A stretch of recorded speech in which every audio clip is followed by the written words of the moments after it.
Today we're going to discuss the top 5 most terrifying facts about John Wayne Gacy. While serial killers are always in popularity, John Wayne Gacy has ascended to one of the top learned about serial killers, even having a documentary on Netflix, The John Wayne Gacy Tapes.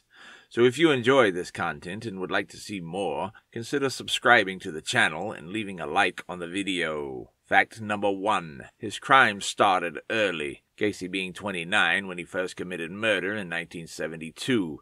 His victim was Timothy Jack McCoy, who was only 16 and in the area while on a bus trip layover. However, Gacy's crime started a lot earlier. David Bolton was only 10 years old when he met Gacy, a teenager at the time. The pair were on a hike when Gacy sexually assaulted the 10-year-old Bolton, threatening murder if he didn't comply. Fact number 2. Many of his victims were children. All of Gacy's known victims were young males under the age of 30, but some were still children, the youngest of whom were only 14 years old. Sam Stapleton was walking home from his sister's house when he disappeared, and Mike Marino went missing with his friend 16-year-old Keith Parker. Randall Reffett and Robert Piest were both only 15, and many of his other victims were under 18. Fact number 3. His victims' bodies were stored in his marital home. Gacy hid many of the bodies of his victims in the crawl space underneath his house. He eventually ran out of space and used his garage for storage as well. This was the house he lived in with his second wife, Carol Hoff. At one point, his wife noticed a strange smell coming from the crawl space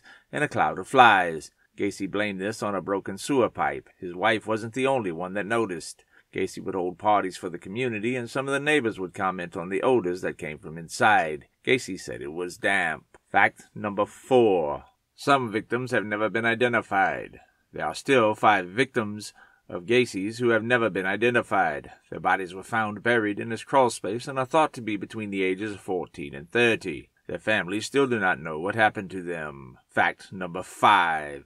There may be more victims than we know. Aside from the ones that weren't identified, there may actually be considerably more victims than were known. Some argue that Gacy likely killed more than his 33 known victims. Some estimate the number being closer to 45. If you learned something today, subscribe to the YouTube channel and drop a like. Have a horrifying day.